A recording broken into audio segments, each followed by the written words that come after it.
Sometimes, when a man has lost everything, it takes the smallest soul to show him what's worth saving. Walt Granger was ready to let the desert take him.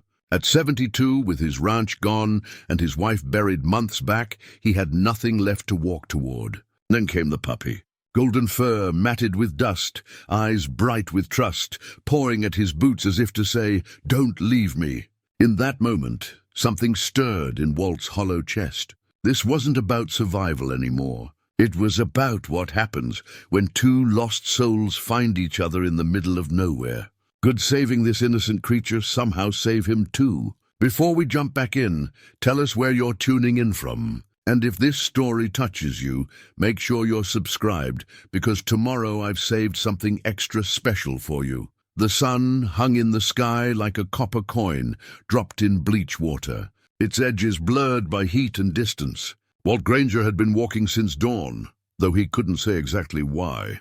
His boots, cracked leather things held together more by habit than stitching, left shallow prints in the sand that the wind erased almost as soon as he made them. Fitting, he thought. A man could walk his whole life and leave nothing behind but marks that disappeared. He'd been a cattleman for 50 years, back when that word still meant something. The Granger Ranch had been in his family since 1889, carved out of this hard country by his great-grandfather with nothing but determination and a tolerance for suffering. 3,000 acres of mesquite and dust, crossed by a creek that ran 8 months out of the year if you were lucky. It wasn't paradise, but it was his. Or it had been. The bank had taken it 14 months ago. Medical bills from Clara's cancer had piled up like storm clouds, dark and threatening. Then came the drought, 3 years without proper rain. Cattle prices dropped. Feed costs rose. The mathematics of ruin were simple once you laid them out. He'd fought it as long as he could, but a man can't argue with numbers written in red ink. Clara had passed 6 months before they lost the ranch. Maybe that was a mercy. She'd loved that land the way some women love jewelry or fancy things. She'd loved the morning light on the east pasture, the way the cottonwoods turned gold in October, the sound of cattle moving slow and easy across the ground their grandparents had walked. She'd made that ranch a home, not just a piece of property with a fence around it. Walt still wore his wedding band. It was a simple thing, silver-worn thin by decades of work. Sometimes he'd spin it on his finger without thinking, the way a man worries a stone in his pocket. The metal was warm now from the desert heat and his own skin. It was the only thing of value he had left, and he wouldn't sell it. Not for food, not for water, not for anything in this world or the next. After Clara died, he'd tried to care about the ranch. He'd gone through the motions, feeding the few remaining cattle, fixing fence, checking water tanks. But it was like trying to hold smoke. The purpose had leaked out of everything. When the bank finally came with their papers and their polite, apologetic words, he'd felt something like relief. At least he wouldn't have to pretend anymore. His daughter Sarah lived in Phoenix with her husband and 2 kids. She'd called every week after her mother passed, her voice tight with worry. "Come stay with us, Daddy," she'd say. "We've got the guest room." The kids would love to have you close, but Walt couldn't do it. Couldn't sit in a climate-controlled house in a subdivision, watching his grandbabies play video games while his son-in-law talked about market shares and quarterly projections. That wasn't living. That was waiting to die with air conditioning. So he'd taken what little money remained after the debts were settled, bought himself some supplies, and started walking. East into the desert. He told himself he was going to see the country, maybe find work on another ranch, start fresh somewhere. But that was a lie, and he knew it. A man his age didn't start fresh. He just found new ways to finish. The desert stretched out in every direction, endless and indifferent. This was the Sonoran, the kind of country that didn't care whether you lived or died. Saguaro cacti stood like sentinels, their arms raised in perpetual surrender. Creosote bushes dotted the landscape, their smell sharp and resinous in the heat. In the distance, mountains rose up purple and hazy, beautiful and unreachable. He'd been walking for 3 days, rationing his water, eating sparingly from the few supplies in his pack. His canteen was nearly empty now. He'd need to find a town soon, or a ranch, or a highway, something. But he kept walking away from those things rather than toward them. Some part of him, the part that still spoke with Clara's voice, knew what he was doing. He was walking until he couldn't walk anymore. The morning of the fourth day, he'd woken to find his canteen bone dry. He must have been careless with it the night before, or maybe the cap hadn't been tight. Didn't matter. The result was the same. He had maybe a day, two if he was lucky, and the temperature dropped. But luck hadn't been running his way for a long time now. He kept walking anyway. What else was there to do? The sun climbed higher, and his shadow shrank beneath him. His lips cracked. His tongue felt thick and foreign in his mouth. Twice he thought he saw water in the distance, pools of silver shimmering on the sand, but they were mirages. Tricks of light and heat and desperation. Around midday, when the sun was at its worst and the world seemed to vibrate with heat, he heard it. A sound so small and out of place that at first he thought he'd imagined it. A whimper. High-pitched and scared and very much alive, Walt stopped walking. He stood there swaying slightly, trying to locate the sound. It came again, from somewhere off to his right. He turned, his vision swimming, and saw movement near a cluster of barrel cacti, something small and golden. He walked toward it, each step requiring more effort than it should. As he got closer, the shape resolved itself into something impossible. A puppy, no more than 8 or 10 weeks old, fur the color of late summer wheat, sitting in the meager shade of a palo verde tree. The little thing was panting hard, its pink tongue hanging out, its brown eyes fixed on Walt with an intensity that seemed too large for such a small creature. What in the world? Walt's voice came out as a croak. Rough from disuse and dehydration, the puppy stood up on shaky legs and took a few steps toward him. It whimpered again, more urgently this time. Then it did something that broke through the fog of Walt's resignation. It pawed at his boot, not frantically but deliberately, once, twice, 3 times. Like it was trying to get his attention, like it was asking for help. Walt dropped to his knees, which sent a spike of pain through his joints. Up close, the puppy looked even worse than he did. Its fur was matted with dust and what might have been dried blood. One of its ears had a small tear in it. Its ribs showed beneath its coat. But its eyes were bright and clear, and when it looked at Walt, something passed between them. Recognition, maybe, or understanding. 2 creatures that had no business being alive in this place, finding each other anyway. "Where'd you come from?" Walt asked, his voice gentler now. He reached out a weathered hand, and the puppy didn't flinch, just leaned into his touch, its whole small body trembling with relief or exhaustion or both. There was no collar, no tag, no sign of where it had come from or who it belonged to. Maybe dumped from a car on some lonely highway. Maybe wandered away from a ranch and got lost. Didn't matter. What mattered was the puppy was here, and it was dying just as surely as Walt was. He should leave it. He knew that. He didn't have water for himself, let alone enough to share with a dog. Every minute he spent here was a minute closer to his own end. The smart thing, the practical thing, was to keep walking. Let nature take its course. The desert didn't care about good intentions or soft hearts. It just took what it wanted and left the bones. But Walt couldn't do it. Couldn't walk away from those eyes, from that desperate trust. Maybe it was because he'd been a father, and something in him still responded to helplessness. Maybe it was because Clara had always loved dogs, and leaving this one felt like a betrayal of her memory. Or maybe it was simpler than that. Maybe, after all these months of walking through his own private darkness, he'd forgotten what it felt like to be needed. He unshouldered his pack and dug through it until he found an old tin cup. There was perhaps a mouthful of water left in the canteen, if he was lucky. He poured it into the cup and held it out to the puppy. The little thing drank with desperate gulps, its tail wagging weakly. "That's all there is," Walt said, watching the puppy lick the last drops from the metal. "But we'll figure something out. We've got to." The puppy looked up at him, and Walt felt something shift in his chest. It wasn't hope exactly. Hope was too strong a word for what he felt. But it was something. A reason to take the next step, and then the one after that. Not for himself, he was ready to be done, but for this small creature that had somehow found him in all this emptiness. He stood up, his knees protesting. The puppy stood too, its legs still shaky, but its resolve clear. It wasn't going to stay here. It was going to follow him. All right then, Walt said.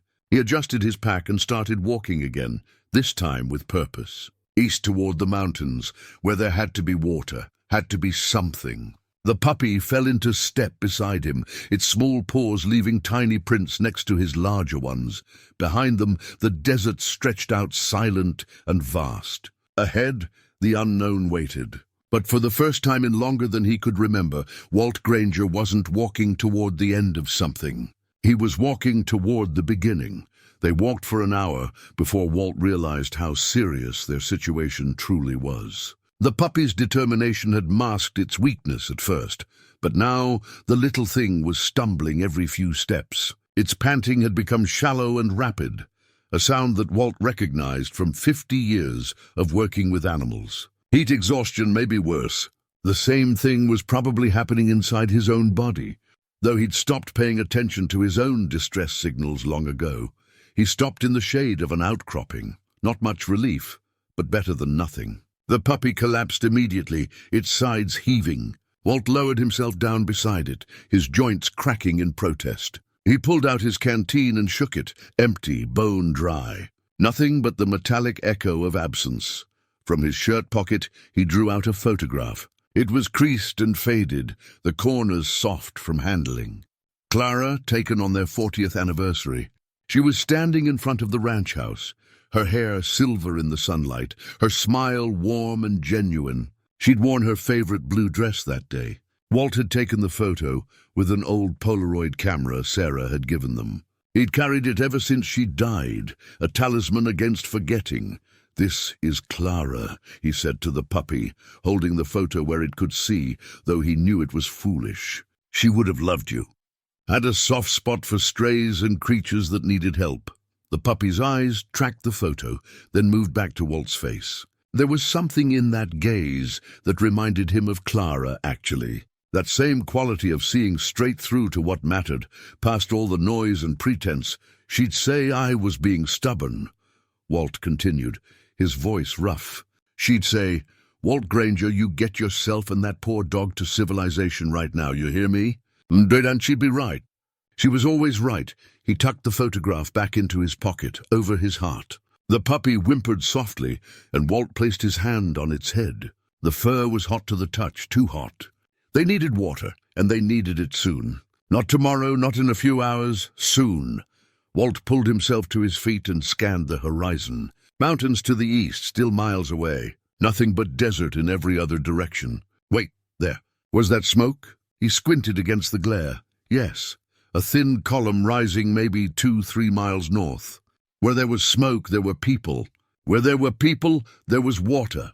"Come on, little one," he said, bending down to scoop up the puppy. It was heavier than it looked, all bone and dead weight. He cradled it against his chest with one arm, his pack hanging from the other shoulder.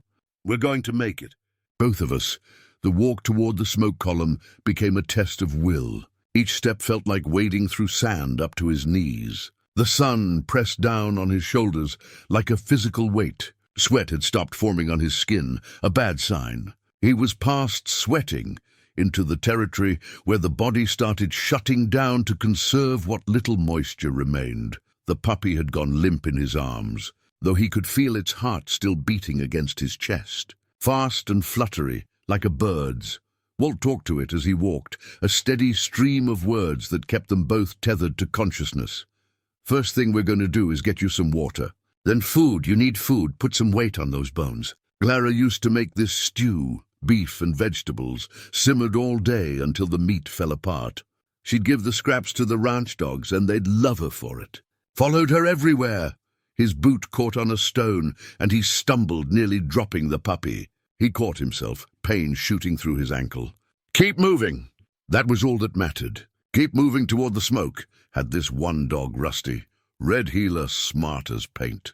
That dog could work cattle better than most cowboys I knew.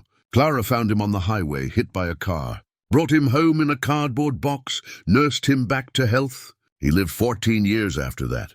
Good years, the smoke was closer now. Walt could make out shapes, a building, maybe a truck. His vision was playing tricks on him, doubling and blurring, but he kept his eyes on that smoke like it was the North Star. "You're going to be like Rusty," he told the puppy. "Going to make it through this. Going to have good years ahead of you. I promise you that." But even as he said it, doubt crept in. What was he doing? He couldn't take care of a dog. He couldn't take care of himself. He was a broke old man with no home, no prospects, wandering through the desert like a ghost. What did he have to offer this creature except more suffering? The puppy stirred against his chest and made a small sound. Not a whimper exactly, something else, almost like reassurance. And Walt understood something then, something Clara would have told him if she'd been there. It wasn't about what he could offer the puppy. It was about what the puppy was offering him. A reason, a purpose, something to hold on to when everything else had slipped through his fingers. "All right," he said, his voice stronger now. "All right. We're going to make it." The smoke turned out to be coming from a burn barrel behind what looked like an abandoned service station. The building was sun-bleached and half-collapsed, its windows broken, its gas pumps long since removed. But there was a rust-stained spigot jutting from the concrete pad, and miraculously, impossibly, when Walt turned the handle with shaking hands, water came out. It was brown at first, then cleared to something approximating clean. Walt didn't care. He cupped his free hand under the stream and brought it to the puppy's mouth. The little thing lapped weakly, then stronger. Its tail moved, just a flutter, but it was movement. Walt drank next, great gulping mouthfuls that tasted of rust and minerals and life. He drank until his stomach cramped, then splashed water over his head and neck. The puppy got its own shower, which seemed to revive it somewhat. Its eyes opened fully, and it looked at Walt with something like gratitude. They sat in the shade of the collapsed building, while Walt refilled his canteen and tried to think. The station was abandoned, probably had been for years, but it was on what looked like an old highway, mostly reclaimed by the desert, but still visible. Follow it east and eventually they'd find something. A town, a ranch, people. He opened his pack and found the last of his food, 3 strips of jerky and half a granola bar. He tore the jerky into small pieces and fed them to the puppy, who ate with more enthusiasm than it had shown for anything except water. The granola bar he split between them. Not much, but enough. "For now, we need a name for you," Walt said, watching the puppy lick crumbs from its paws. "Can't keep calling you puppy forever." The little dog looked up at him, head tilted. "How about Hope?" Walt tried the word, tasted it. Too obvious, too heavy with meaning. "No, not Hope, something simpler." The puppy yawned, showing pink gums and tiny white teeth. In the fading afternoon light, its golden fur looked almost luminous. "Sunny," Walt said. "That's what we'll call you, Sunny, because you're bright, and because you showed up when everything seemed dark." Sunny's tail wagged. A proper wag this time, and Walt felt something he hadn't felt in months. Not quite happiness, but adjacent to it. Contentment, maybe. Or just the simple satisfaction of having made one good decision in a long string of bad ones. They spent the night in the station, Walt using his jacket as a bed for Sunny and his pack as a pillow for himself. The desert cold came on fast after sunset, and he pulled the puppy close for warmth. Above them, stars filled the sky in numbers that city people never got to see. Clara had loved the stars. She could name the constellations, tell their stories. "See that one," Walt said, pointing up. "That's Orion, the hunter. And that bright one there, that's Sirius, the dog's star." Sunny nestled against his chest, already asleep.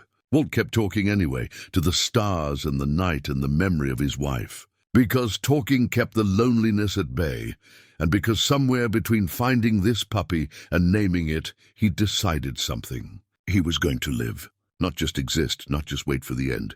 Actually live. For however long he had left, he was going to make it count. The desert wind whispered through the broken windows, carrying the scent of sage and creosote. Tomorrow they'd follow the highway east. Tomorrow they'd find help, find a future. But tonight they had water and shelter and each other. For now, that was enough. Morning came with a gentleness that felt like mercy. Walt woke to find Sunny already awake, sitting at the edge of the concrete pad, watching the sunrise paint the desert in shades of amber and rose. The puppy turned when it heard Walt stir, its tail wagging, and something about that simple gesture of joy hit Walt harder than he expected. When was the last time anyone had been happy to see him wake up? They shared water from the spigot and the last piece of jerky from Walt's pack. Then Walt pulled out something he'd been carrying but hadn't looked at in days. An old road map, the paper kind that gas stations used to give away for free. It was outdated by at least 20 years, its folds worn soft as cloth, but it still showed the basic geography of the region. He spread it on the ground, using rocks to hold down the corners against the morning breeze. His finger traced the thin line of what he thought might be this highway. State Route 78, running east through the desert toward the small towns that dotted the landscape like scattered seeds. According to the map, the nearest town was Copper Springs, maybe 15 miles ahead. 15 miles! In his younger days, that would have been nothing. Now with a puppy to carry and his body running on fumes and stubbornness, it might as well be 50. "We'll take it slow," he told Sonny, folding the map back into his pocket. "No rush. We get there when we get there." They set off as the sun climbed, following the cracked asphalt east. The highway was in worse shape than Walt had hoped. Entire sections had been reclaimed by sand and sage, and in some places the pavement had broken into chunks, like a jigsaw puzzle coming apart. But it was a path, and paths had destinations. Sonny walked beside him for the first mile, occasionally trotting ahead to investigate a smell or a shadow, then circling back as if to make sure Walt was still there. The puppy's energy had returned somewhat after the water and food, but Walt could see it was still weak. Every so often Sonny would sit down abruptly, panting, and Walt would stop too, using the time to rest his own weary legs. During one of these stops, Walt noticed something that made his stomach tighten with worry. Sonny's paws were bleeding, small cuts, probably from the rough ground and stones. The puppy hadn't complained, hadn't whimpered or limped, but the red marks on the pavement told the story plainly enough. "Why didn't you say something?" Walt asked, though he knew it was a foolish question. He tore strips from his spare shirt and wrapped Sonny's paws as best he could, fashioning crude booties that looked ridiculous but might help. Sonny tolerated this with patience, only trying to chew the fabric once before Walt gave it a stern look. "We're a pair, aren't we?" Walt said, examining his own blistered feet. Both of us held together with improvisation and prayer. They continued, but slower now. Walt carried Sonny when the puppy started to flag, switching arms when one got tired. The sun beat down without mercy, and even though he'd refilled the canteen, Walt knew they were going through water faster than was wise. They'd need to find more before Copper Springs, or they'd be right back where they started. Around midday, they came across the first sign of other human beings. A burned-out car sitting in the desert about 20 yards from the highway. It'd been there a long time, judging by the rust and the way the tires had completely disintegrated. Walt approached it cautiously, Sonny cradled in his arms. You never knew what you might find in abandoned vehicles out here. The car was empty, except for trash and sand. But in the back seat, half buried under debris, Walt found something useful, a plastic jug with about an inch of water in the bottom. It smelled stale and probably wasn't safe to drink, but for washing wounds or cooling down in an emergency, it would do. He tucked it under his arm along with Sonny. They pressed on. The highway rose and fell with the contours of the land, and each rise felt steeper than the last. Walt's breathing became labored, his heart pounding in his chest in a way that worried him. He was pushing too hard, he knew. But what choice did he have? Stop, and they'd die out here. Keep going, and they might die anyway, but at least they'd die trying. "Tell you what," he said to Sonny, his words coming between breaths. "If we make it through this, when we make it through this, I'm going to find you the biggest, juiciest steak you ever saw. How's that sound?" Sonny licked his chin, which Walt took as agreement. Late afternoon brought a new complication.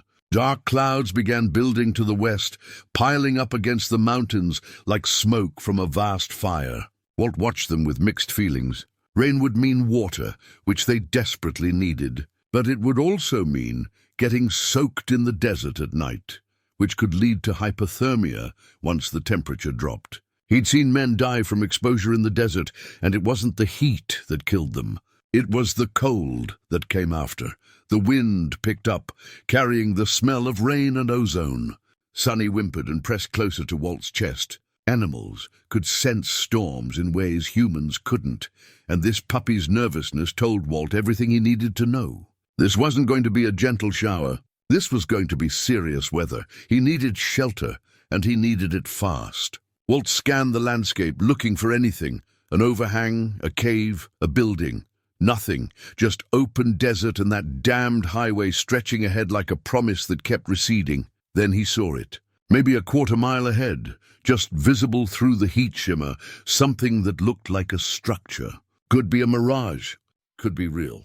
Only one way to find out. Walt tucked Sonny more securely against his chest and started walking faster, ignoring the protests from his body.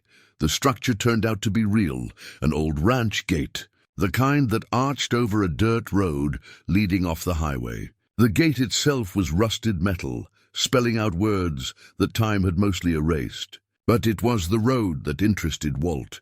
Roads led to buildings, and buildings meant shelter. He turned off the highway and followed the dirt track. The wind was stronger now, whipping sand into small devils that danced across the ground. Thunder rumbled in the distance, deep and ominous. Sonny buried its face against Walt's shirt. The road curved around a low hill, and there it was, a homestead. Small, maybe just a few buildings, but standing. Walt's heart leapt. They'd made it. They'd actually made it. But as he got closer, his relief turned to uncertainty. The place looked abandoned, like the gas station had been. The main house was dark, its windows empty eyes staring out at the desert. The barn listed to one side, its roof partially collapsed. Fence posts leaned at crazy angles, their wire long since rusted through. Still, it was shelter.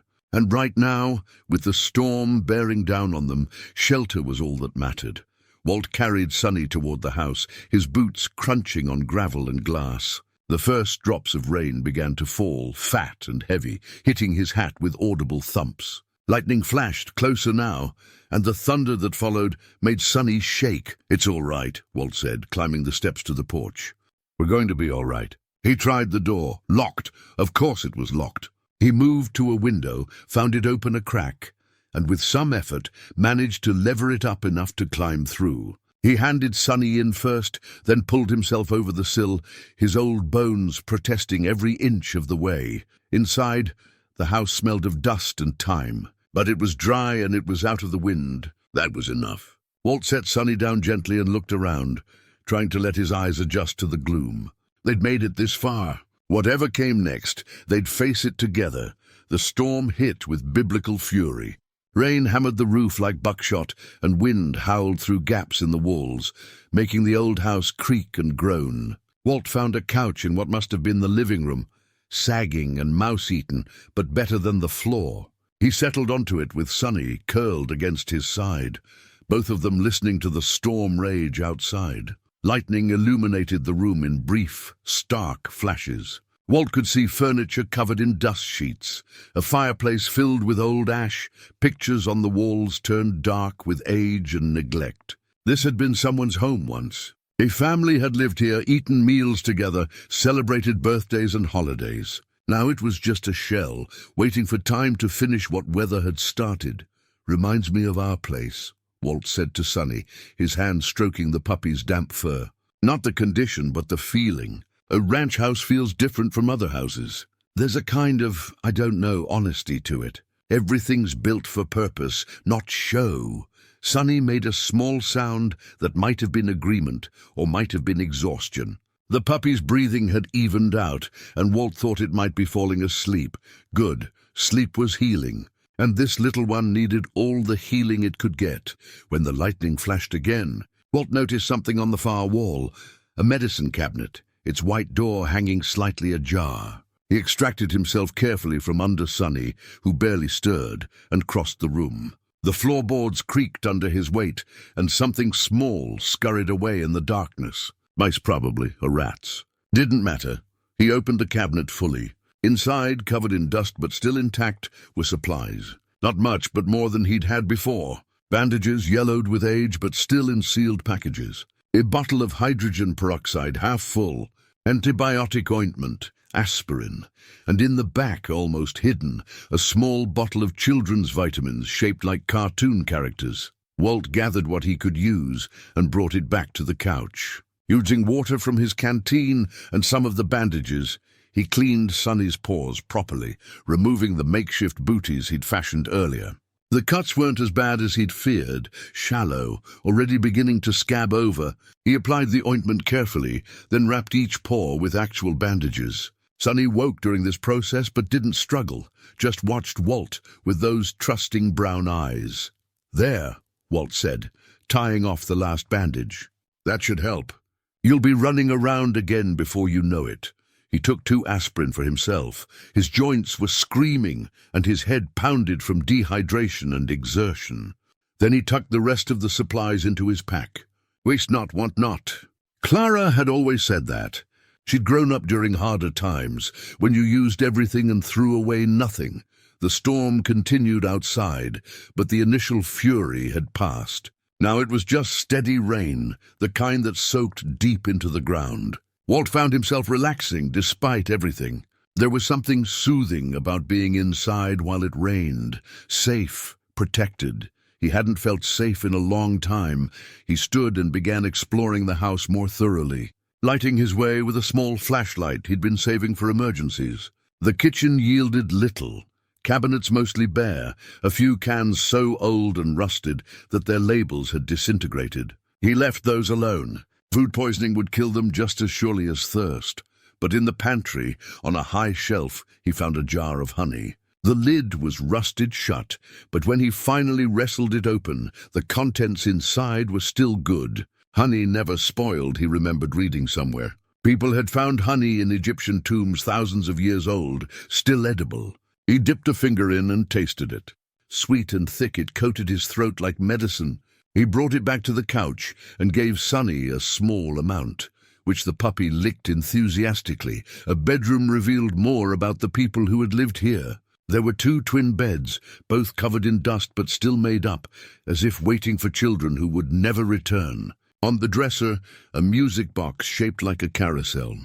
Walt wound it up, half expecting nothing, but it still worked. A tinny melody filled the room. Something classical that he couldn't name, but that Clara probably would have recognized.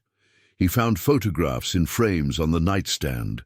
A family, mother, father, 2 kids, a boy and a girl. They were standing in front of this very house, but in better days. The house was freshly painted, the yard neat, hope visible in every face. Walt wondered what had happened to them. Had they left by choice, or had circumstances forced them out, the way circumstances had forced him? In the closet, he found blankets. They smelled musty, but they were intact and would provide warmth. He took 2, shook them out on the porch despite the rain, and brought them back inside. Sonny immediately burrowed into one, making a nest. The rain began to ease as darkness fell completely. Walt made a bed on the couch using the second blanket and his jacket as a pillow. Sonny relocated from the floor to curl up against his chest. A warm, living weight that made all the difference between loneliness and companionship. "You know what tomorrow is?" Walt asked the puppy. "Tomorrow is the day we make it to Copper Springs. Get you to a vet, make sure you're really okay. Get ourselves some proper food. Maybe find a place to stay for a few days. Figure out what comes next." But even as he said it, doubt crept in. What did come next? He had maybe $40 to his name. No job, no home, no prospects. He couldn't keep wandering the desert with a puppy. That wasn't a life. That was just slow-motion surrender dressed up as adventure. And yet, he looked down at Sonny, already asleep, trusting him completely. He couldn't imagine abandoning this little creature either. Not after everything they'd been through together. The puppy had given him something to live for when he'd been ready to die. That meant something. That meant everything. Outside, the storm moved on, leaving the desert clean and new. Water dripped from the eaves, a gentle percussion. Somewhere far away, a coyote howled and others answered. The sounds of the wild, the sounds he'd known his whole life. Walt closed his eyes and thought of Clara. If she were here, what would she tell him? He knew the answer immediately. She'd tell him to stop overthinking it. She'd tell him that life didn't always offer clear paths, but you took the next step anyway, and then the one after that, trusting that the path would reveal itself. She'd tell him that sometimes the best things came from the worst circumstances if you just kept your heart open. "I'm trying, Clara," he whispered into the darkness. "I'm really trying." Sonny stirred against his chest, made a small sound in its sleep. A dream sound. Walt hoped it was a good dream. The puppy deserved good dreams. His own eyes grew heavy. The couch was surprisingly comfortable, or maybe he was just that tired. Either way, sleep pulled at him like a tide, and he let it take him. Tomorrow would bring its own challenges, its own decisions. Tonight they had shelter and safety and each other. The rain whispered against the windows, a lullaby older than memory. And in that forgotten house, in the middle of the desert, an old cowboy and a young puppy slept peacefully, their breathing synchronized, their hearts beating in quiet harmony. Walt woke to sunlight streaming through the dusty windows and the sound of Sonny whimpering. The puppy was standing by the door, clearly needing to go outside. Walt's entire body protested as he sat up. Every muscle had stiffened during the night, and his joints felt like they'd been replaced with rusty hinges. Getting old was not for the faint of heart.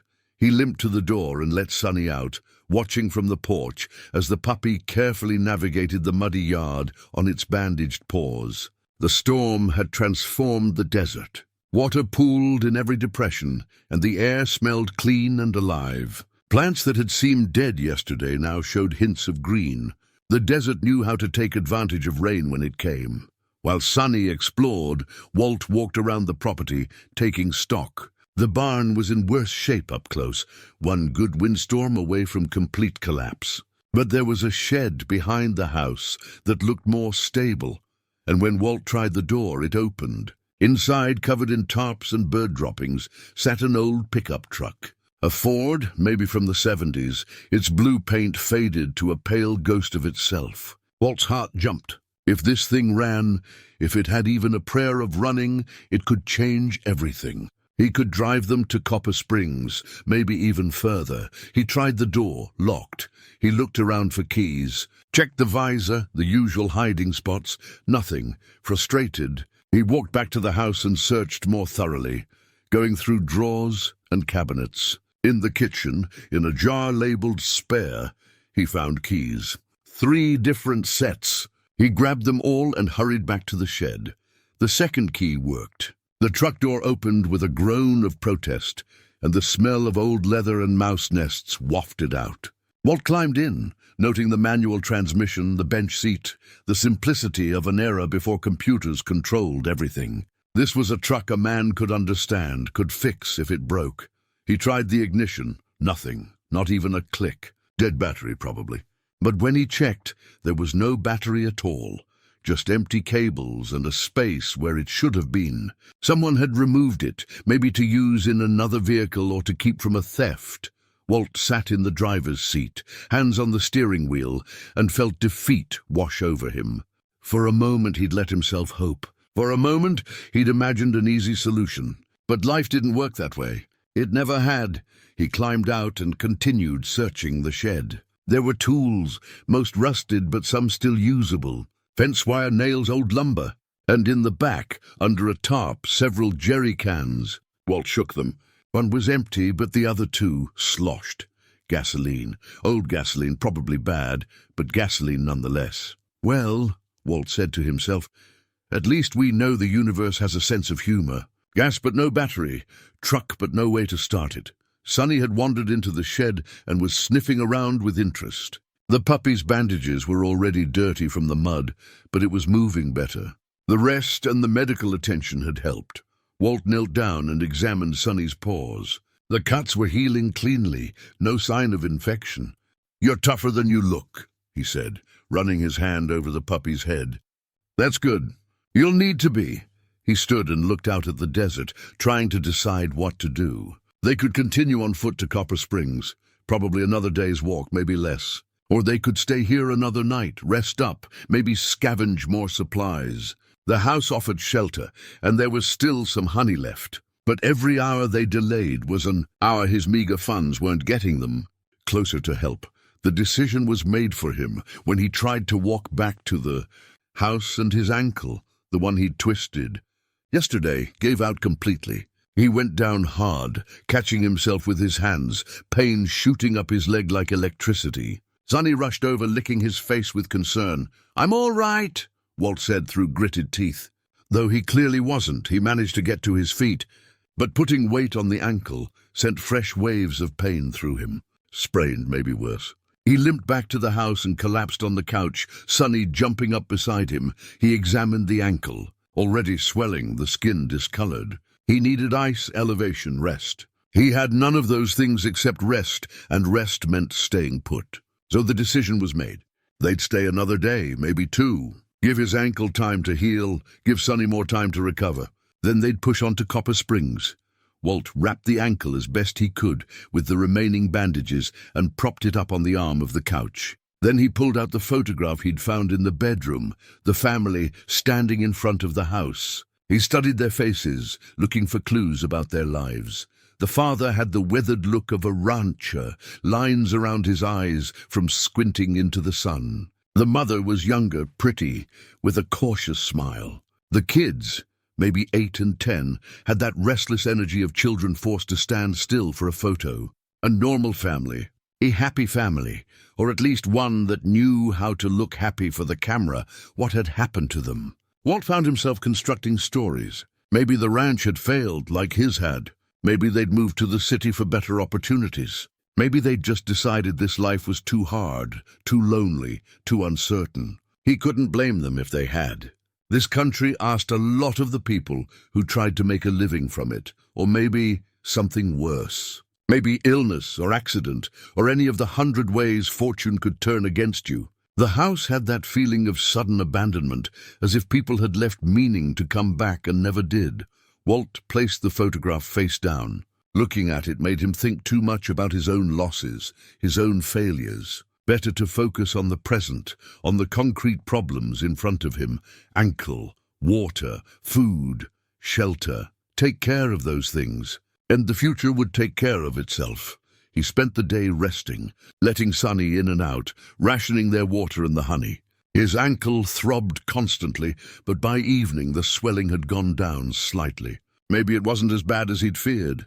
Maybe he'd gotten lucky. As darkness fell, Walt lit a small fire in the fireplace using wood he found stacked near the hearth. It was a risk. Smoke from the chimney might attract attention, but the temperature was dropping fast and he needed warmth. Sonny curled up near the fire, the flames making its golden fur glow.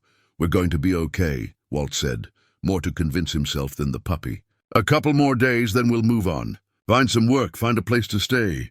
Figure this all out," but doubt gnawed at him. Who was going to hire a 72-year-old cowboy with a limp and a dog? Who was going to trust him with responsibility when he couldn't even take care of himself? He'd been fooling himself, thinking he could make this work. Sonny deserved better than an old man who was falling apart one piece at a time. As if sensing his thoughts, Sonny got up and walked over to the couch, jumping up despite Walt's protests about muddy paws.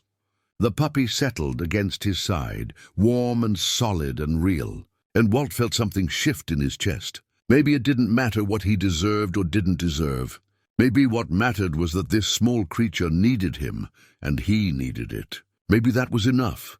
Outside, the night was clear and cold, stars brilliant overhead. Walt watched the fire burn down to coals, Sonny breathing steadily beside him. Tomorrow would bring its own challenges. But tonight they were warm and safe and together. For now, that had to be enough.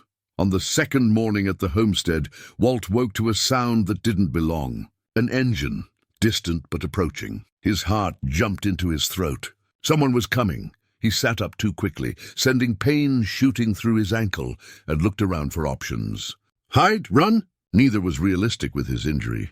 Sonny had heard it too, and stood at the window, tail wagging uncertainly. A dog's instinct torn between excitement at visitors and loyalty to its person.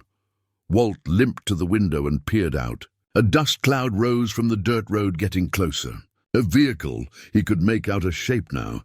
Some kind of SUV or truck. His mind raced. Could be the property owner, checking on the place after the storm. Could be someone with less friendly intentions. Out here, this far from civilization, you never knew. The vehicle pulled into the yard and stopped. Walt watched as the driver's door opened and a woman climbed out. She was maybe in her 60s, wearing jeans and a work shirt, her grey hair pulled back in a practical ponytail. She stood there for a moment looking at the house, and Walt could see something in her posture, familiarity. She knew this place. Before he could decide what to do, she started walking toward the house, and Walt realized she was carrying something. A box. She climbed the porch steps and knocked on the door, which was strange because the place looked abandoned. Unless she knew someone was here. "I know you're in there," she called out, her voice firm but not unkind. "I saw the smoke from your fire yesterday. Don't worry, I'm not here to cause trouble. Just want to talk." Walt exchanged a look with Sonny, then limped to the door. He opened it a crack, keeping his body between the woman and the puppy out of instinct. "Mom," he said. She looked him over with the practiced eye of someone used to assessing situations quickly. Her gaze lingered on his wrapped ankle, his weathered face, the dog peeking around his legs. "I'm Ellen Hayes," she said. "I own this property. Well, my family does. We used to live here." "I'm sorry," Walt started. "We needed shelter from the storm and the door was open," and she held up a hand. "It's fine. The place has been empty for 15 years. I come out every few months to check on it, make sure squatters haven't burned it down or torn it apart for scrap. You're the first person I found here who looks like they actually needed help." She gestured with the box.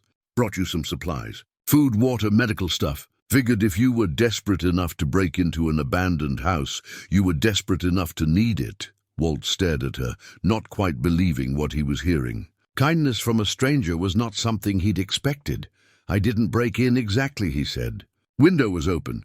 "Sure it was," Ellen said with a slight smile. "You going to invite me in, or do we conduct all our business on the porch?" Walt stepped back and she entered, setting the box on the kitchen table. Sonny immediately trotted over to investigate, tail wagging. Ellen bent down and let the puppy sniff her hand. "Pretty little thing," she said. "What happened to its paws?" "Cut them on the rocks. I bandaged them as best I could." Ellen looked up at him, and there was something in her eyes, recognition maybe, or understanding. "You're a long way from anywhere," she said. "Walking?" "Yes, ma'am." "Where you headed?" "Copper Springs originally. But I twisted my ankle and—" He gestured vaguely, encompassing their entire situation. Ellen nodded slowly, then stood and walked to the box she'd brought. She began unpacking it. Bottles of water, cans of food, bread, fruit, and then something that made Walt's eyes widen. A proper first aid kit, and beneath it a veterinary supply kit. "I'm a vet," Ellen said, answering his unspoken question. "Retired now, mostly, but I still help out at the clinic in Copper Springs a few days a week. Let me look at that ankle." Before Walt could protest, she'd pulled out a chair and gestured for him to sit. He did, and she knelt down with a grace that belied her years, unwrapping his makeshift bandage and examining the swollen joint with gentle, practiced fingers. "Sprained," she said. "Not broken, which is lucky. You need to stay off it for at least a week, keep it elevated and iced when possible. You tried to walk 15 miles to Copper Springs on this, you'll do permanent damage." "I don't have a week," Walt said. You've got time," Ellen interrupted. "Because I'm offering you a deal. My place is about 5 miles from here, back toward civilization. Small ranch, nothing fancy. I've got a guest cabin that's sitting empty, and I've got work that needs doing, fences that need mending, stalls that need mucking, general maintenance. You help me out for a couple weeks, and I'll give you room and board, plus enough pay to get you and your dog wherever you're trying to go." Walt stared at her. "Why would you do that?" Ellen was examining Sonny's paws now, unwrapping the bandages carefully. "Because I've been where you are," she said quietly. "Not the specifics, but the general territory. Lost broke, not sure what comes next. Someone helped me when I needed it. You figured it's my turn to pass it along." She looked up at him, and Walt saw sincerity there and something else. Loneliness, maybe. The same loneliness that had been eating at him for months. "Besides," she continued, applying fresh ointment to Sonny's paws with professional efficiency, "I could use the company. Place gets quiet with just me and the horses." And this little one needs proper care. I can provide that. Walt felt something crack in his chest. Pride, maybe, or fear. He'd been alone for so long, pushing people away, convinced he didn't need anyone. But here was this woman offering help without judgment, without pity. Just straightforward kindness from one person to another. I don't know what to say, he managed. Say yes, Ellen said, wrapping Sonny's paws in proper bandages from her kit. Say yes, and then let me drive you both to my place before this ankle gets any worse. We'll get some food in you, some rest. Tomorrow's soon enough to start worrying about work. Sonny looked up at Walt, as if asking permission. The puppy had taken to Ellen immediately, which meant something. Dogs knew people in ways humans didn't. All right, Walt said finally. Yes, thank you. Ellen smiled, and it transformed her face, made her look younger. Good. Now, you got any belongings need gathering, or is this it? Just my pack, Walt said, pointing to where it lay by the couch. Travel light. Smart man. She stood and offered him a hand up. Come on, let's get you two settled. As they walked out to her truck, Walt leaning on Ellen's shoulder, Sonny trotting alongside, Walt couldn't shake the feeling that something significant had just happened. This morning he'd been a man at the end of his rope. No prospects, no hope. Now he had a destination, a purpose, however temporary. He had work to do and a place to stay. He had, for the first time in longer than he could remember, a future that extended past the next day. Ellen loaded them into the truck, Walt in the passenger seat, Sonny on his lap, and started the engine. As they pulled away from the homestead, Walt looked back at the house that had sheltered them. It looked different now, less abandoned, more like it was just waiting. Waiting for what? He couldn't say. That was my family's place, Ellen said as they drove. My parents built it in 1967, raised me and my brother there. Lots of good memories and some hard ones. Haven't been able to sell it, haven't been able to tear it down. Just keep it standing, I suppose, in case someone needs it. Like you did. It served us well, Walt said. I'm grateful. Gratitude's a good foundation, Ellen said. We'll build from there. They drove in comfortable silence, the desert rolling past the windows, Sonny dozing on Walt's lap. And for the first time since Clara died, Walt felt something that might have been peace. Ellen's ranch was modest, but well-maintained. A main house. A barn with 4 stalls and a small cabin set back among cottonwood trees. She got Walt settled in the cabin, which was clean and simply furnished with a bed, a table, 2 chairs, and a small kitchenette. Sonny immediately claimed the braided rug by the door as its own territory. Bathrooms through there, Ellen said, pointing. Fresh towels in the cabinet. I'll bring dinner over in a couple hours. Give you time to rest and clean up. There's a phone on the wall if you need anything. My number's on the paper next to it. After she left, Walt stood in the middle of the cabin, almost afraid to touch anything. It had been so long since he'd had a real roof over his head, real walls around him. The bed had clean sheets. The bathroom had hot water. These simple things felt like unimaginable luxury. He showered, the water almost too hot, washing away days of desert dust and grime. When he emerged, he found his clothes had been replaced with clean ones. Jeans and a work shirt in approximately his size, left folded on the bed. Ellen must have brought them while he was in the bathroom. The kindness of it threatened to undo him. That evening, Ellen arrived with dinner, a proper meal of pot roast, potatoes, and vegetables. They ate at the small table, Sonny getting scraps and loving every minute of it. The conversation was easy, comfortable. Ellen told stories about her veterinary practice, about difficult births she'd assisted and animals she'd saved. Walt found himself talking about the ranch, about Clara, about the life he'd lost. She sounds like she was something special, Ellen said when he finished. She was, Walt agreed. Kept me honest, kept me human.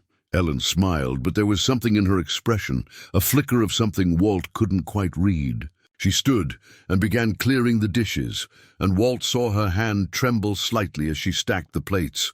You all right? He asked. She paused, her back to him, then set the dishes down and turned around. There's something I need to tell you, she said. Something I should have said earlier, but I wasn't sure how. Walt felt his stomach tighten. Here it comes, he thought. The catch. The price for all this kindness. I knew you were out there, Ellen said. Not specifically. I didn't know your name or anything about you. But I knew someone was at the homestead. I've been checking that place twice a week for the last month, waiting. Waiting for what? Ellen walked to her bag and pulled out a photograph. She handed it to Walt, and his heart stopped. It was Clara, younger, maybe in her 30s, standing next to a woman Walt didn't recognize. They had their arms around each other's shoulders, laughing at something off camera. "That's me," Ellen said, pointing to the other woman. "And that's Clara Morrison before she was Clara Granger. We grew up together, best friends from kindergarten through high school. Lost touch when she got married and moved west, and I went to veterinary school. But we wrote letters for years. She told me everything, about you, about the ranch, about the life you built together." Walt stared at the photograph, his hands shaking. "I don't understand. 6 months ago, I got a letter from Sarah, your daughter. Clara had given her my address years ago, just in case. Sarah told me about her mother passing, about the ranch being sold, about you disappearing. She was worried sick, said you weren't answering calls, said she'd driven out looking for you, but you were just gone. Sarah contacted you." Walt's voice was barely a whisper. Ellen nodded. "She asked me to keep an eye out, said you might head this direction because Clara had talked about this area, about the old homestead where she and I used to play as kids. That was her family's place. Did she never tell you?" Walt shook his head, unable to speak. "Clara loved that house," Ellen continued softly. "We spent every summer there when we were young.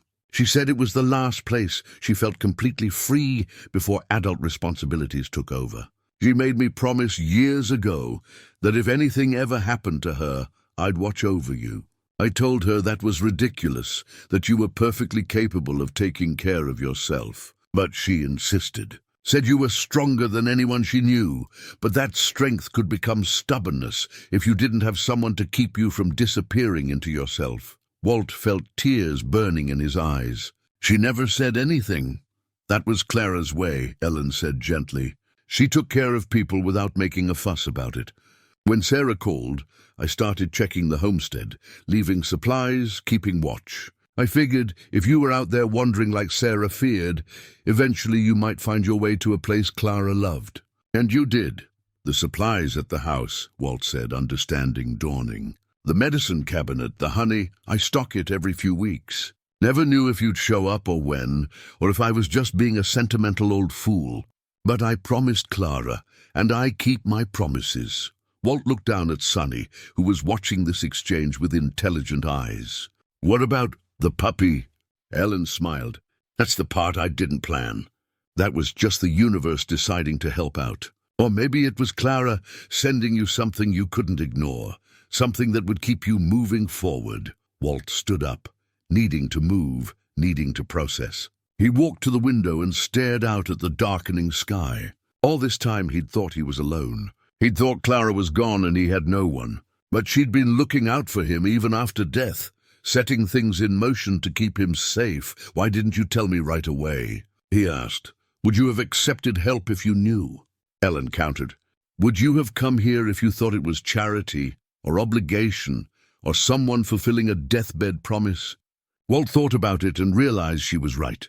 He would have refused, would have walked away out of pride or stubbornness or some misguided sense that he needed to handle everything himself. "Sarah must be worried sick," he said finally. "I called her after I found you. Told her you were safe, that you'd be staying here for a while." She cried. "Happy tears, if that helps." Walt turned back to face Ellen. "I don't know what to say." "Thank you doesn't seem like enough." "Then don't say anything," Ellen replied. "Just accept that you're not alone and you never were. Clara saw to that. And while you're here, you can help me with the work, like I said. It wasn't a lie. I do need help. But more than that, I think we both need the company. I think we both need to remember that connections matter, that people matter." She picked up the dishes again, gave him a moment to collect himself. At the door, she paused. "Clara loved you very much, Walt. The way she wrote about you, it was clear you were her whole world. She wouldn't want you walking into the desert to die. She'd want you living, really living. That's why she made sure I was here." After Ellen left, Walt sat on the bed with Sonny in his lap and the photograph in his hand. He studied Clara's young face, the joy in her eyes, the complete unself-consciousness of someone who knew she was loved. He thought about all the years they'd had together, all the conversations, all the shared silences. Had she been planning this even then? Setting up safeguards in case the worst happened. It was exactly the kind of thing she would do. Practical, quiet, loving, taking care of him without making him feel diminished by it. She was something, wasn't she? He said to Sonny, always 3 steps ahead, always thinking about everyone else. Sonny licked his hand, and Walt felt the last of his resistance crumble. He'd been so determined to be alone with his grief, so convinced that was what he deserved. But Clara hadn't wanted that for him. She'd wanted him to keep living, keep connecting, keep finding reasons to wake up in the morning. And maybe Sonny was part of that plan too, in some strange way. The puppy had appeared exactly when Walt needed it most, had given him something to care about besides his own pain. Whether that was chance or fate or Clara working from beyond, it didn't matter. What mattered was the result. Walt stood and walked to the window, looking out at the ranch. Lights glowed in Ellen's house. The barn stood dark and solid against the night sky. Stars were beginning to appear, the same stars he'd watched with Clara 1,000 nights on their own ranch. "I'm going to make this work," he said quietly, to Clara, to himself, to the universe at large. "I'm going to honor what you did for me. I'm going to live." Sonny made a small sound of agreement, and Walt smiled despite the tears on his face. Tomorrow he'd start the work Ellen had mentioned. He'd begin earning his keep and rebuilding something resembling a life. He'd call Sarah and apologize for worrying her. He'd take the gift Clara had given him, this second chance, and he'd make something of it. But tonight, he'd just sit with the weight of love that extended beyond death, and let himself be grateful. The weeks that followed developed a rhythm that felt almost like healing. Walt woke each morning to Sonny's cold nose pressed against his hand, the puppy's way of saying it was time to start the day. They'd walk to the main house for breakfast with Ellen. Then Walt would spend the day working, mending fences, mucking stalls, repairing the barn roof one careful section at a time. Despite his still healing ankle, the work was good for him. It gave his hands something to do, and his mind something to focus on, besides grief. Each repaired fence post felt like a small victory. Each fixed gate a step back toward being useful. Sonny followed him everywhere, growing stronger and more confident by the day. The puppy's paws had healed completely, and the small creature was developing into a proper dog, with personality and opinions. Ellen proved to be excellent company. She didn't talk just to fill silence, but when she did speak, it was worth listening to. In the evenings, they'd sit on her porch with coffee, sometimes whiskey, and she'd tell stories about Clara from their childhood. Walt heard about the time Clara convinced Ellen to sneak into the county fair after hours, and the summer they tried to run away to California, making it all of 10 miles before Clara's father found them. She was fearless, Ellen said one night, stars brilliant overhead. Not reckless, just she believed things would work out if you had good intentions and tried your best. Life proved her wrong sometimes, but she never stopped believing. "That's what I loved about her," Walt said quietly. "That optimism. It balanced out my tendency to see all the ways things could go wrong." Sarah called twice a week, and gradually Walt stopped feeling guilty about worrying her. She told him about the kids, about her husband's promotion, about the life they were building in Phoenix. Each conversation felt less like checking on an invalid and more like actual connection. She'd asked if he wanted to come visit for Thanksgiving, and Walt had said yes without the usual hesitation. One evening, about 3 weeks into his stay, Walt sat at the small table in his cabin with paper and pen. Sonny was asleep on the bed, twitching occasionally in dog dreams. Walt stared at the blank page for a long time before he began to write. "Dear Clara, I'm not sure why I'm writing this, since you're gone and won't read it. But Ellen says sometimes we need to say things out loud, or in this case on paper, to make them real in our own hearts. So here goes. I was angry at you for dying. Is that terrible to admit? I was angry that you left me to face everything alone. Angry that you'd fought so hard and still lost. Angry that all my prayers and bargaining with God meant nothing in the end. I'm still angry sometimes, if I'm being honest. The unfairness of it still hits me at odd moments. But I understand now what you did for me.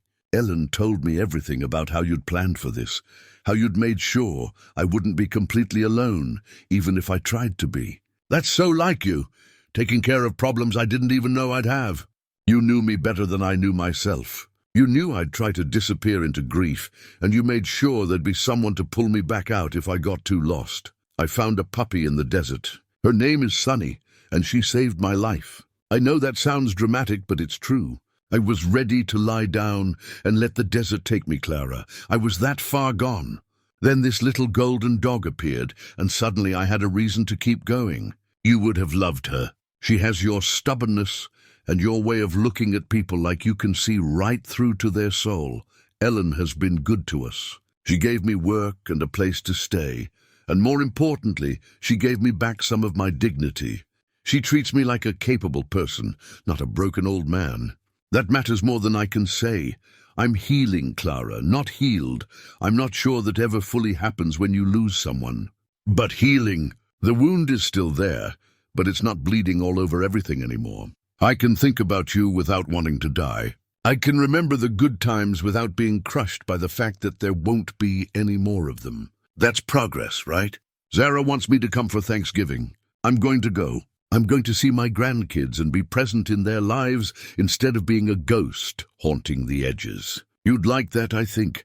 I still wear my ring. I'll always wear my ring. But I'm starting to understand that loving you doesn't mean I have to stop living. You certainly wouldn't have wanted that.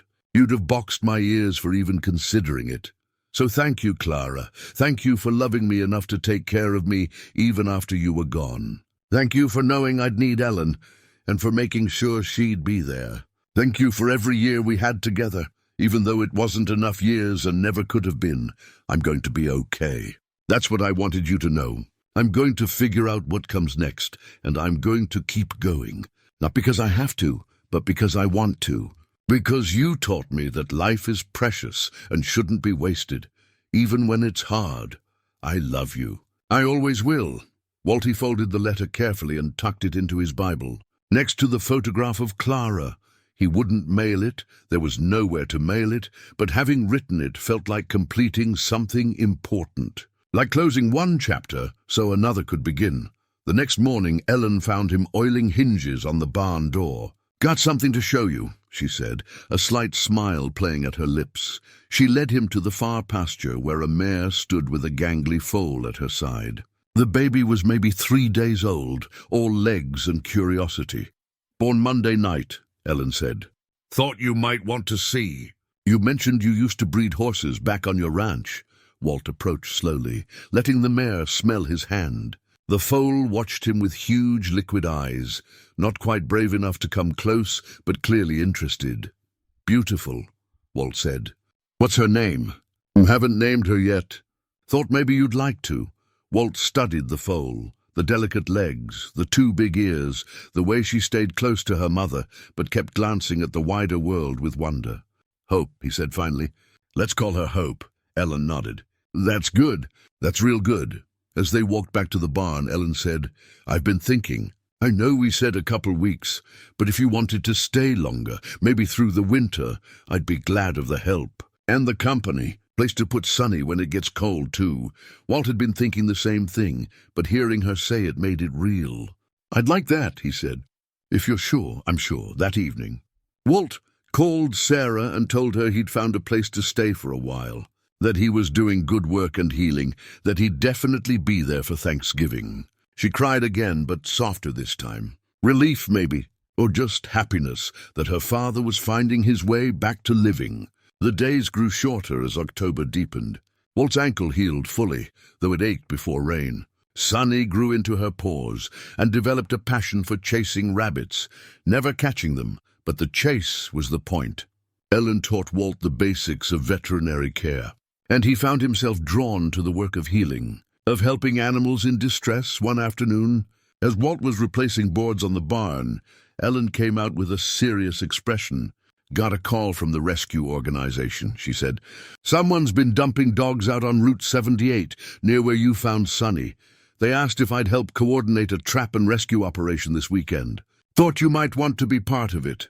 Walt set down his hammer. The idea of dogs abandoned like Sonny had been, scared and alone in the desert, it made his blood run hot.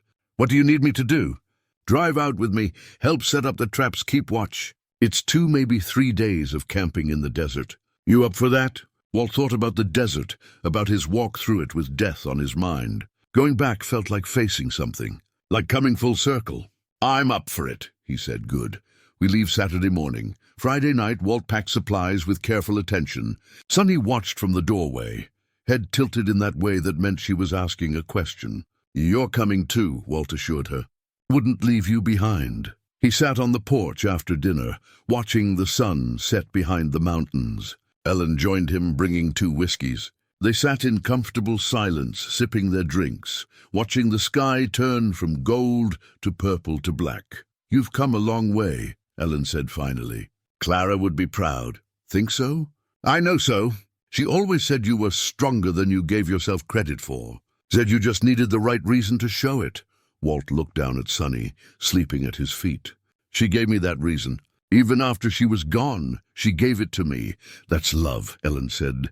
"Real love. The kind that doesn't end just because someone dies." They sat together under the stars, 2 people who'd found their way through grief to something like peace. Tomorrow, they'd head back into the desert, but this time Walt wouldn't be running from life. He'd be running toward it, saving others the way he'd been saved, making meaning from suffering, living, really living, for the first time since Clara died. And somewhere, he hoped, she was watching and smiling. They drove out before dawn, Ellen's truck loaded with humane traps, food, water, and camping gear. Sonny rode between them, alert and watchful, somehow sensing this was different from their usual routines. The desert slowly revealed itself as the sun rose, endless and ancient, beautiful and merciless. Ellen turned onto Route 78, and Walt felt his chest tighten. This was the highway he'd walked, though from a different direction. This was the road that had nearly been the last thing he ever saw. Now he was coming back, but everything was different. He was different. They set up camp about 10 miles from where the rescue organization had reported the most recent dumping. Ellen showed Walt how to bait and set the traps, cages designed to close gently when a dog entered, keeping the animal safe until they could retrieve it. They positioned 6 traps along a 5-mile stretch, placing them near water sources and shelter where frightened dogs might naturally gravitate. "Now we wait," Ellen said. "Sometimes they come right away. Sometimes it takes days. Animals that have been abandoned, they're scared, suspicious. Can't blame them. They made camp in the shade of an outcropping, the same kind of formation Walt had sheltered under during his walk. Sonny explored the area thoroughly, marking territory and chasing scents. Walt found himself watching the horizon, remembering how it had wavered in the heat, how he'd thought he was seeing water when there was none. "You all right?" Ellen asked. "Just thinking," Walt said. "Last time I was out here, I was ready to die. Seems like a lifetime ago, even though it's only been weeks." "That's because you're a different person now," Ellen said. "Suffering either breaks you or transforms you. You chose transformation." Around noon they heard it, barking, high-pitched and desperate, coming from the direction of the traps. They grabbed water and supplies and headed toward the sound.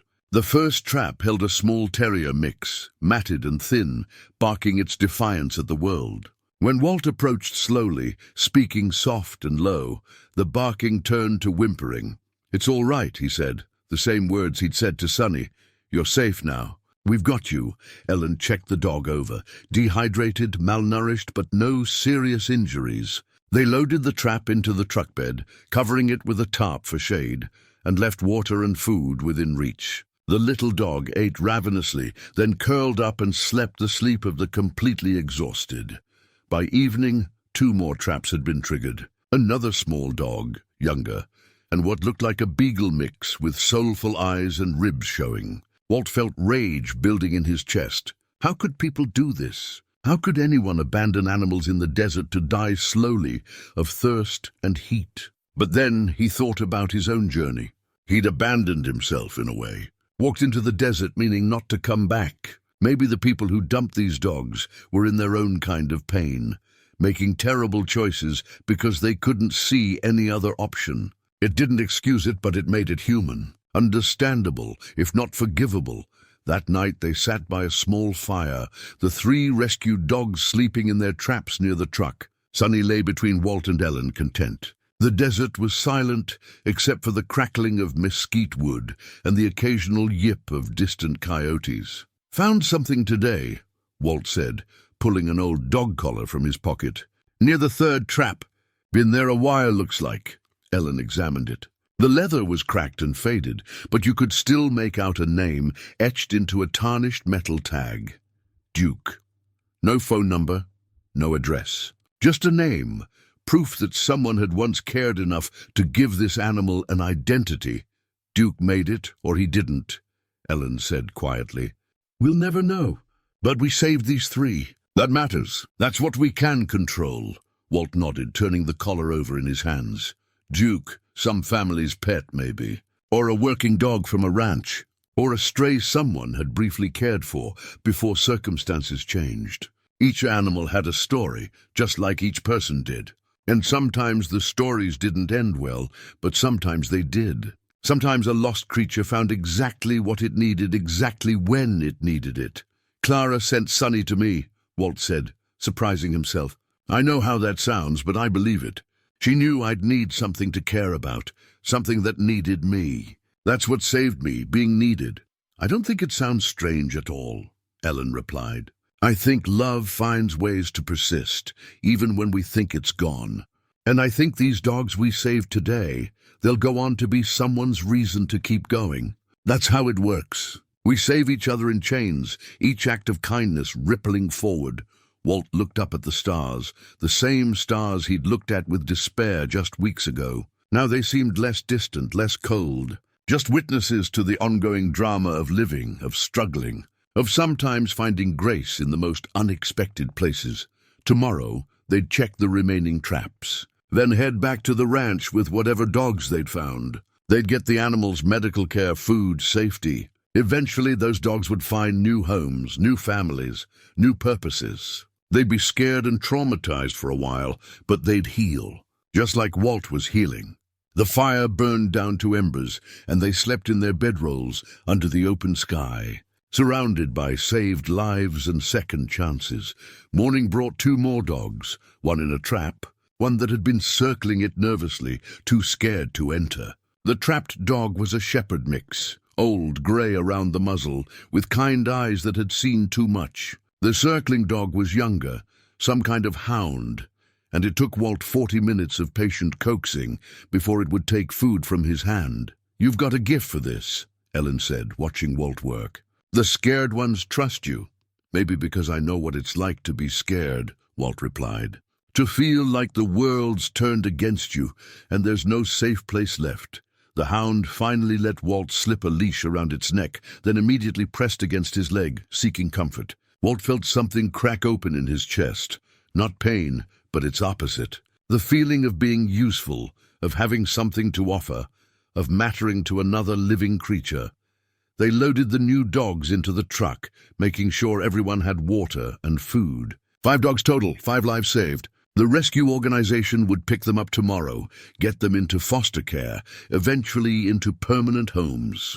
But for now, they were Walt and Ellen's responsibility. As they broke down the camp, Ellen pulled out her phone and snapped a picture. All 5 dogs visible in their secure spaces, Sonny standing guard like a proud parent. "For the record," she said, "these are the ones we got. The ones Duke didn't have to be." Walt studied the dogs, each one different, each one carrying its own trauma and hope. The terrier was still defensive, growling at shadows. The beagle mix had attached itself to Ellen, following her with desperate devotion. The shepherd mix lay quiet, conserving energy with the wisdom of age. The hound stayed close to Walt, and Sonny moved between them all, checking on each one, offering the comfort of presence. "I want to do this again," Walt said suddenly. "The rescue work. If you'll have me as a partner." Ellen looked at him with surprise and pleasure. "I'd like that. I'd like that very much. They drove back toward the ranch, but took a detour at Walt's request. He wanted to see the abandoned gas station where he and Sonny had found water, where he'd made the decision to keep living. Ellen navigated the rough roads until they found it, still standing, still offering its meager shelter. Walt got out and walked to the spigot. He turned the handle. Water still flowed, rusty but real. He cupped his hands under it, drank, then splashed his face. Behind him, Ellen let all the dogs out for a break, and they spread across the concrete pad, stretching and sniffing and exploring. "This is where it started," Walt said. "Where I chose Sonny over giving up. Where the story changed." Sonny came over and sat beside him, pressing against his leg the way the hound had done. Walt knelt down and held the puppy, no, the dog now, growing into itself, and felt gratitude so intense it hurt. "Thank you," he whispered, "for finding me, for needing me, for giving me a reason." Ellen joined him, and together they watched the rescued dogs explore their temporary freedom. The shepherd mix found a patch of shade and lay down with a satisfied groan. The terrier chased a lizard. The beagle mix rolled in the dust. The hound sat alert, watchful, slowly beginning to believe it might be safe. "You know what I see," Ellen said. "I see the same thing happening to you that's happening to these dogs. Coming back to life, learning to trust again, starting to believe in tomorrow." "Clara knew," Walt said. "She knew I'd need this. All of it, you, Sonny, this work. She knew I'd need to be part of something bigger than my own grief." "She knew you," Ellen agreed. "Really knew you. That's the gift of a long marriage. Someone sees you completely and loves you anyway, and then sets things up so you can't completely self-destruct when they're gone."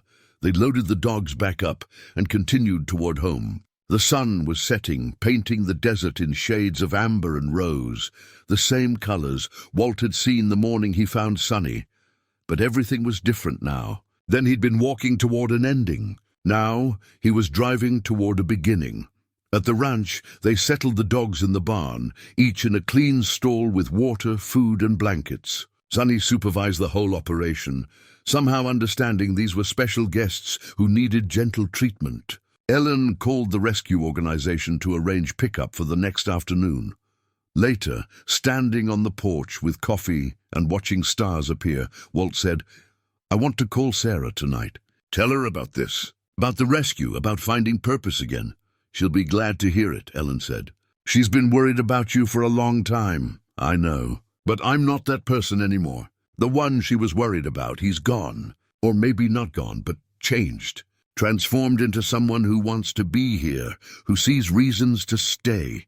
Ellen smiled. "Then call her. Let her hear that in your voice. That's the best gift you can give her." Walt did, standing in the cabin with Sonny at his feet, telling Sarah about the dogs they'd saved and the work he wanted to do. She cried, of course. His daughter had inherited Clara's tender heart. But they were good tears, healing tears. When he hung up, Walt looked at the photograph of Clara on his nightstand, the one from their anniversary. He picked it up and studied her face, that smile he'd loved for 50 years. "I'm okay now," he told her. "I'm really okay. And I'm going to keep being okay. Because of you, because of what you set in motion. I'm going to make it count, Clara. Every day I have left, I'm going to make it count." He set the photograph down gently and climbed into bed. Sonny jumped up, something Walt usually discouraged but tonight allowed, and curled against his side. And for the first time since Clara died, Walt fell asleep without the weight of grief crushing his chest. He fell asleep with hope. Thanksgiving morning arrived cold and clear, the kind of weather that made you grateful for coffee and wood fires. Walt was up early, helping Ellen prepare the guest rooms. Sarah was driving in with her family, and the excitement had been building all week. Sonny seemed to sense something special was happening, following Walt from room to room with heightened alertness. In the months since the rescue operation, the ranch had transformed into something more than just Ellen's property. It had become a staging area for animal rescues across 3 counties. Word had spread about the cowboy and the vet who were willing to drive into the desert to save abandoned dogs. They'd rescued 23 animals so far, and everyone had found a home. Walt had found his home too, though it had taken him a while to accept it. The cabin was his now in all the ways that mattered. His clothes in the closet, his books on the shelf, photographs of Clara and Sarah on the mantel. Ellen had offered to make it official. He could stay as long as he wanted, paying rent through his work on the ranch and with the rescues. He'd agreed, finally understanding that accepting help wasn't weakness. It was wisdom. Ellen emerged from the kitchen, flour dusting her apron. Pie's in the oven. Turkey's looking good. Think we're ready for the invasion? Invasion, Walt said with a smile. It's 4 people. 4 people I'm not used to having around. That's an invasion to someone who lives alone. But she was smiling too. In the past months, something had shifted between them. Not romance. They were both too old and too content with their independence for that. But a deep friendship, the kind forged through shared purpose and mutual respect. They understood each other's silences and celebrated each other's small victories. Round noon, Sarah's car pulled into the drive. Walt's heart lifted at the sight of his daughter, older now than Clara had been when they first met, but with her mother's smile. The grandkids spilled out, Jack 9 and Emma 7, full of energy and questions. "Grandpa!" Emma shrieked, launching herself at Walt. He caught her, laughing, feeling his joints protest but not caring. This was what life was supposed to be: connection, family, love expressed in squealing grandchildren and tight hugs. Jack was more reserved, but his eyes lit up when he saw Sunny. "Is that the dog? The one from the desert?" "That's her," Walt said. "Sunny, come say hello." Sunny approached cautiously, then let Jack pet her. Within minutes, the boy and dog were inseparable, running around the yard while Emma tried to keep up. Sarah hugged Walt tight, then stepped back to study him. "You look good, Daddy, really good, healthy." "I feel good," Walt said, and realized it was true. "Ellen takes care of me." "And the work. It matters, Sarah. I'm doing something that matters." "Mum would be so proud," Sarah said, tears in her eyes. "She'd be—" Her voice broke, and Walt pulled her close. "She knew," he said. "Somehow she knew exactly what I'd need, and made sure I'd find it. That's what real love does. It prepares for possibilities you hope never happen." Dinner was loud and joyful, the table crowded with food and laughter. The kids told stories about school. Sarah talked about her job. Ellen shared rescue stories, and Walt filled in details she'd forgotten. They were a family, not the traditional kind, but the kind you built from circumstances and choices and need. After dinner, while Ellen and Sarah cleaned up and the kids played with Sunny, Walt walked out to the barn. The November air was crisp, smelling of sage and coming winter. The horses nickered at his approach, hoping for treats. He gave them each an apple, taking his time, letting the peace of the moment settle into his bones. He thought about the man who'd walked into the desert ready to die. That person felt like a stranger now, someone from another life. What had changed? Everything and nothing. Clara was still gone. That grief would always be part of him. But it was no longer the only thing defining him. He'd found space for other feelings, purpose, friendship, hope. Ellen joined him, holding something wrapped in cloth. "Made you something," she said, handing it to him. "Well, made it for Sunny, technically, but it's really for both of you." Walt unwrapped it. A leather collar, beautifully crafted, with Sunny's name on one side and Clara's initials on the other. It was perfect. It acknowledged the past while celebrating the present. "Thank you," he managed, his voice thick. "She brought you together," Ellen said. "Seemed right to acknowledge that." They walked back to the house together, and Walt called Sunny over. He removed the old collar, the simple one he'd bought in town, and fastened the new one around her neck. Sunny sat patiently, then licked his hand as if she understood the significance. That night, after Sarah's family had gone to bed in the guest rooms, Walt sat on his cabin porch with Sunny at his feet. The stars were brilliant, countless, eternal. He thought about all the nights he'd looked at these same stars, with Clara on their ranch, alone in the desert ready to die, with Ellen planning their next rescue. The stars hadn't changed. He had. Sometimes when a man has lost everything, it takes the smallest soul to show him what's worth saving. Walt had learned that truth in the desert, and he was living it every day. Sunny had saved him by needing him, and in turn, he'd saved dozens of other animals. The circle of rescue kept expanding, one lost creature helping another find their way home. He looked down at Sonny, sleeping peacefully, the new collar gleaming in the starlight. The puppy who'd begged for help had become the dog who'd taught him how to live again. That was the miracle of it. That was the grace. "Thank you," Walt whispered, to Sonny, to Clara, to Ellen, to the universe that had brought them all together. "For everything. For this life I didn't know I could have." A shooting star streaked across the sky, brief and beautiful. Walt watched it go, then stood to head inside. Tomorrow would bring more work, more rescues, more moments of connection. Tomorrow and all the days after that. He was ready for them. He was finally ready to live, and somewhere in the vast tapestry of existence, he believed Clara was smiling, knowing her plan had worked, knowing the man she'd loved had found his way back to the light. Not by forgetting her, but by honoring what she'd taught him, that love persists, that purpose heals, and that sometimes salvation comes on 4 small paws when you need it most.